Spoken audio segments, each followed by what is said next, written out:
This is going to be an introduction to the counting principles and an introduction to probability.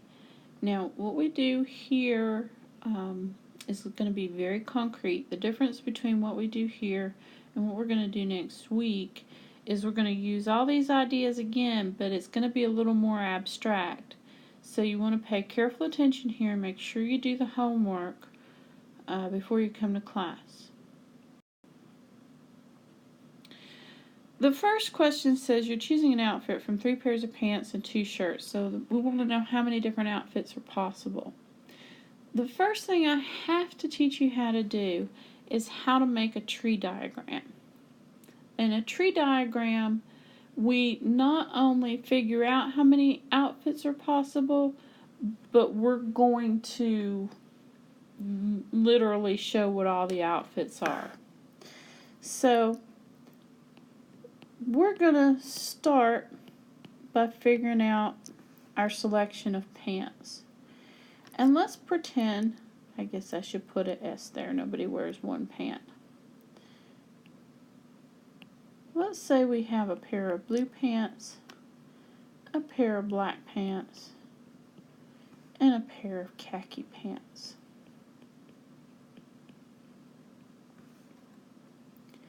What I want to know is how they compare with 2 different shirts. So let's say that the 2 shirts that I have a red shirt and I have a white shirt. Well, one thing I can do is I could choose my blue pants and I could pick the red shirt, and the outfit that would make is then blue pants, red shirt. Run out of room. I could, though, pick the blue pants and then a white shirt. That would give me blue pants, white shirt.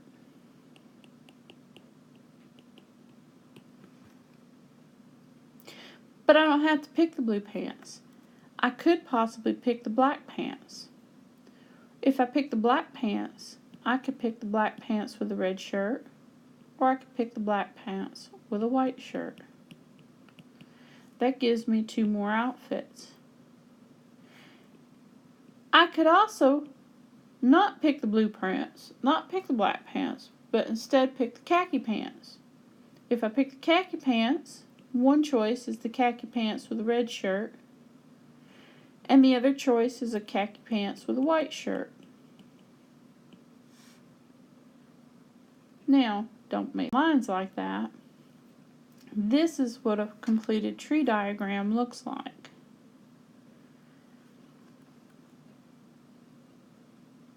You want to make sure that this is part of your diagram. You not only list each possibility with the arrows going to it, but then you list the outcome. So you want to have all of those listed. Forget about this part for a minute. That is part 1 of your assignment. That's the hard part. However much room it takes you to do that, that's how much room you need to take. Now, every time we ask a probability question, we don't want to have to write out this big old diagram. So, one of the shortcuts is if I had 3 different pants to choose from and 2 different shirts to choose from, if I multiply those together, that gives me 6 different outfits. And that's what I ended up with, right? Well, doing that short is called the fundamental counting principle. How many choices you have for one thing, how many choices you have for the other thing. If you multiply the 2 together, that'll tell you the number of choices you have total. So if I have 5 pitchers and 2 catchers on my team, how many different pitcher-catcher combinations can there be? Well, 5 choices for pitcher times 2 choices for catcher means I've got 10 possibilities. What if I roll 2 dice? How many possible roll combinations are there? Well, how many possible rolls are there on 1 die? Times how many possibilities are there on the 2nd die? So if I roll 2 dice, there's actually 36 different combinations.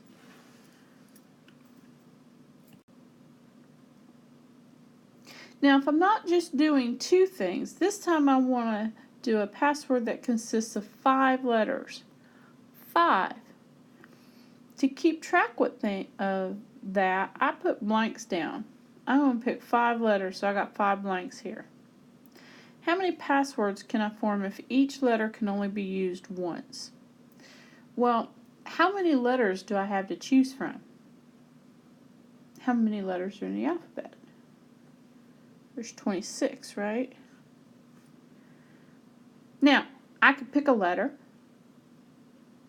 and once I do, I can't use that letter again. So I had 26 to choose from, so now I have to get rid of one of those. So how many do I have to choose for the second one?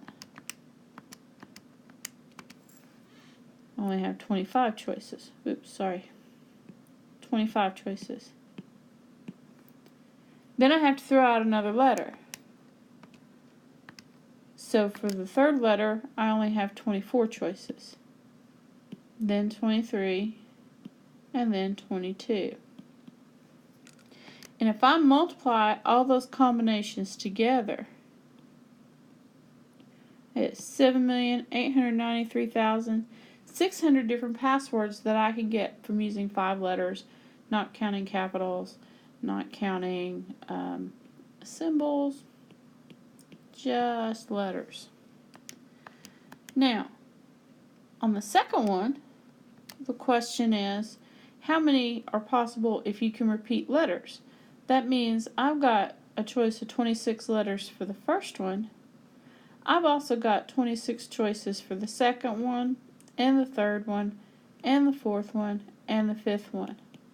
And if I do that, I end up with 11,881,376 possible passwords.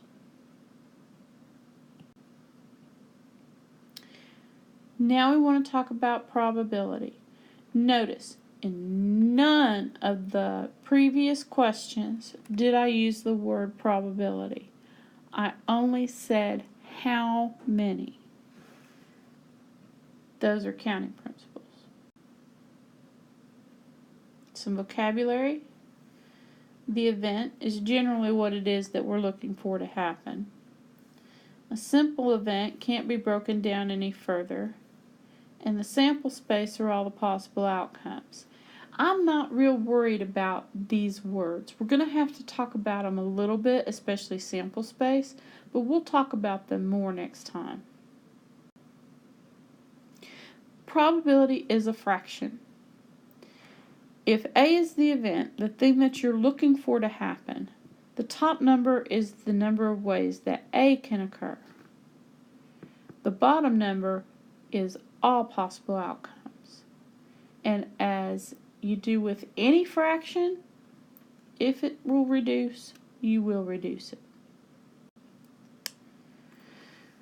I'm doing this to show you how to do the questions you're going to have on your tree diagram homework. If we go back to the thing that we've already done, the question is, what is the probability that on a randomly chosen day, one would be wearing khakis? First thing, every time you're asked a probability question, you're going to have to use probability notation. Probability notation says you have a P, and then in parentheses, you have the event that you're looking to compute the probability for. Now, to find the probability part, how many of these outfits that we have listed had khakis? Well, just these 2, right? So the top number would be 2. The bottom number would be the total number of outfits. So there were a total of 6. 2 over 6 definitely reduces. If you want to use your calculator, because it's not always going to be as easy as 2 over 6, you type on your calculator 2 divided by 6, then hit the math key, and then hit enter twice. What that'll do is it will reduce your fraction for you. So math enter will reduce that to 1/3. What's the probability you'll be wearing a red shirt? Probability notation first. If you start counting first, you're going to forget to do the probability notation. And it's a point every time you forget probability notation. Red shirt, red shirt, red shirt. That happened 3 times out of 6 total outfits. That reduces to 1/2. Now what if we have money involved? What if I have blue jeans are worth $45 and the red shirt is worth $22? I need to figure out how much that outfit costs. How much this outfit costs, and so on.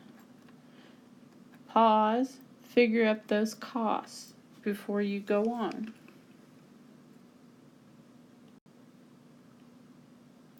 So there's the costs. Double check before we go on. Make sure you got what I got. Now, I want to know on a randomly chosen day what's the probability my outfit will cost more than $50. That makes my probability notation a little bit more complicated. More than 50. This is a greater than sign. I can't just say nothing more than 50, and it's not probability more than 50. I have to have something that stands for this unknown cost, and that's always X. If you're going to have to use an inequality, you're going to have an X. So this is the probability that I have something more than 50. And now again, I just count. 1, 2, 3, 4, 5 different outfits are more than $50. 5 out of 6 total. And that does not reduce. Less than 70. Probability notation. You got to know which is less than, which is greater than. That's grade school stuff, but that's the part that's going to trip you up. How many of these outfits are less than $70? 1, 2, 3, 4 out of 6 total are less than 70. That reduces to 2/3.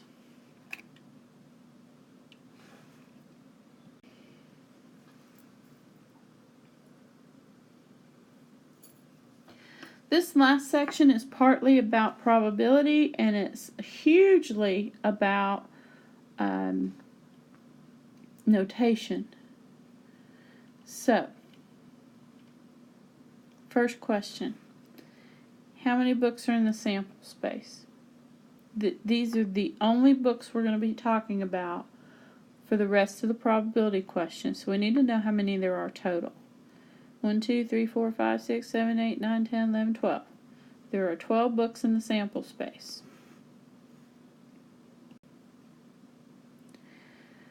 If I choose a book at random, I want to know what the probability is of choosing a book that is open.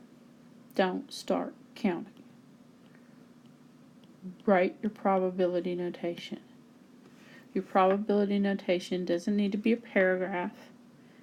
It just needs to be enough to differentiate the books you're looking for versus the rest of them. Open books. I believe that's all of them. 5 open books out of a total of 12 does not reduce.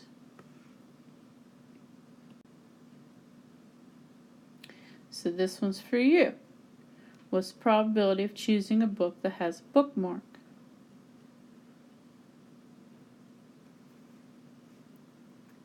If you didn't start by writing probability notation, you're going to be mad at me on this test when I take off a point every time you forget to do it.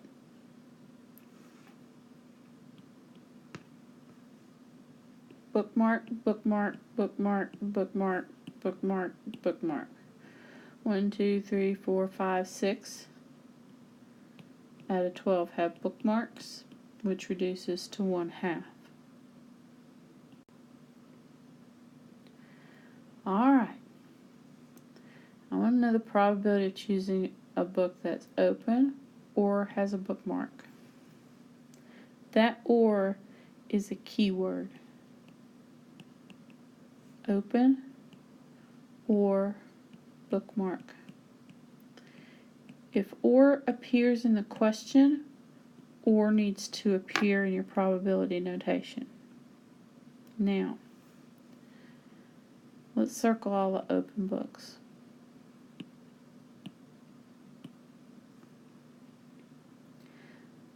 That's got this part. Now I want to circle all the books that have a bookmark.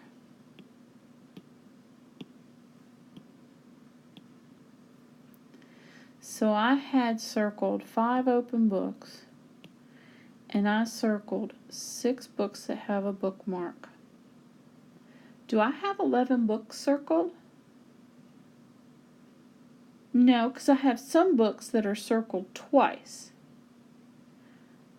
If I already counted a book as one of the open books, then I'm not counting it again as a bookmark because it's not a separate book.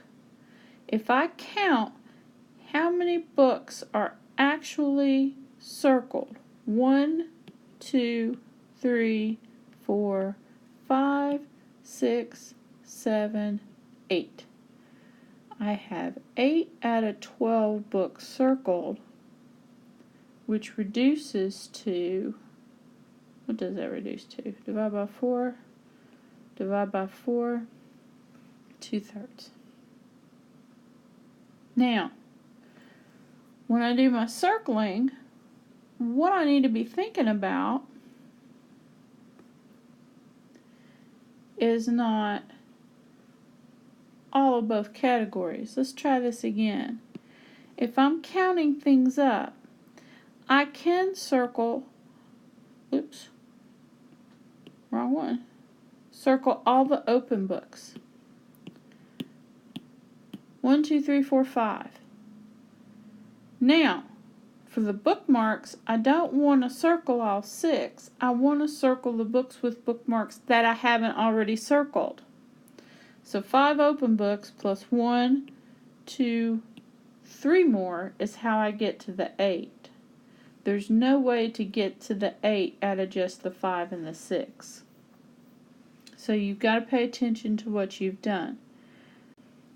This is another "or", so see if you can do this one on your own. Please pause it and see if you can get this answer.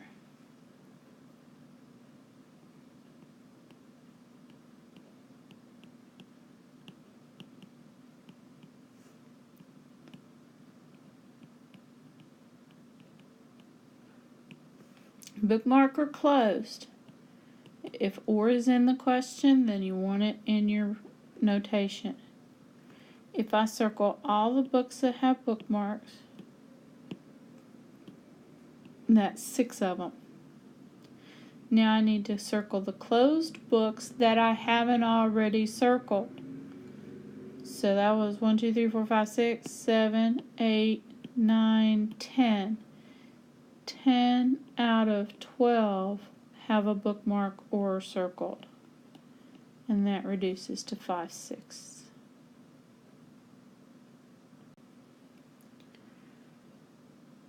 And is a whole different thing. Open and bookmark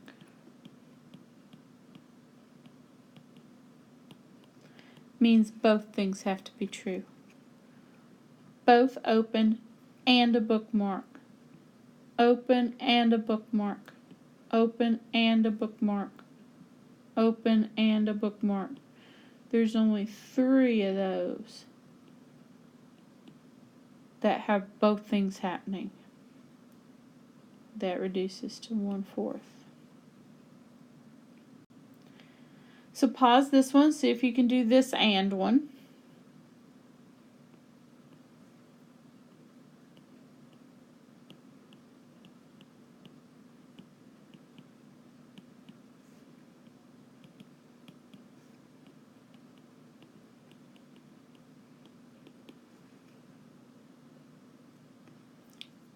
No bookmark and closed.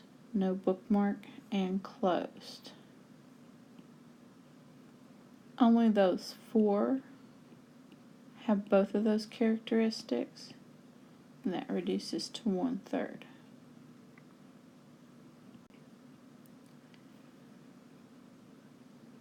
Alright, here's the peach.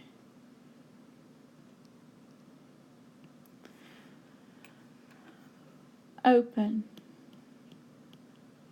There's a symbol for giving that. It's a vertical line. And then bookmark goes on the other side. That's the probability notation. What does it mean? Given that means I'm not looking at all 12 books that are in my sample space anymore. I'm only looking at the books that have a bookmark. So let's find the books that have a bookmark.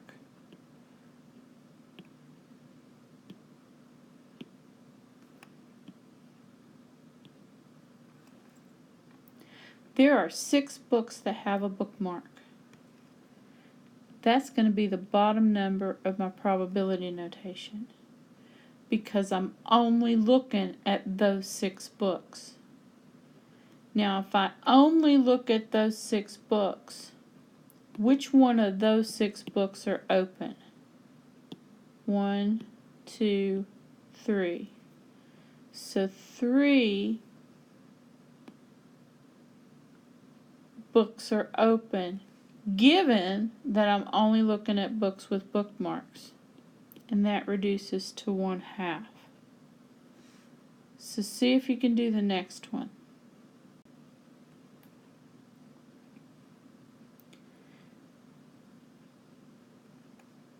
Make sure you can do your probability notation correctly. Bookmark, then given that, then closed. Don't change those orders, because that makes it a different question.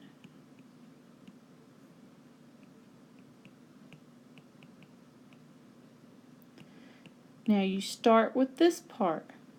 That part says I am only looking at closed books. 1, 2, 3, 4, 5, 6, 7. There are 7 closed books, and those are the only ones I'm looking at. If I look at those 7 closed books, how many had a bookmark? 1, 2, 3 of them. And that does not reduce.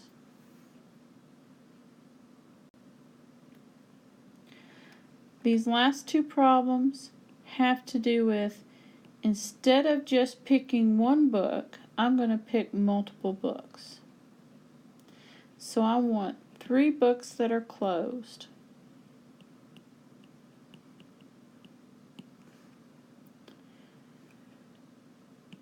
Now there's another word here that matters. Without replacement. What without replacement means is that I'm going to pick a book, and when I pick it, I can't pick it again. So, if I'm going to pick 3 closed books, I'm going to have 3 probabilities, 1 for each book. The first book I pick, I want it to be closed. So how many closed books are there? 1, 2, 3, 4, 5, 6, 7 closed books out of 12. Now, once I pick a book, it comes out of the pile, so without replacement. So let's say that this is the one I pick. When I go to pick my second book, how many closed books are left now in the pile? Just 6. How many books are left in the pile?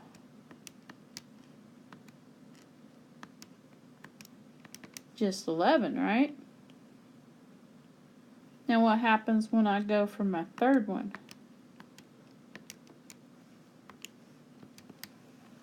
There's only, I eliminated another closed book, there's only 5, and there's only 10. Type those in on your calculator, math enter, enter, and that gives you 7/44. So the last one's for you. Well, no, probably not. 2 books with replacement. Now what that means is that once I pick a book, I don't know, I just make note of it and then I throw it back on the pile so I can pick it again. So I want to know the probability that I'll pick 2 and have bookmarks.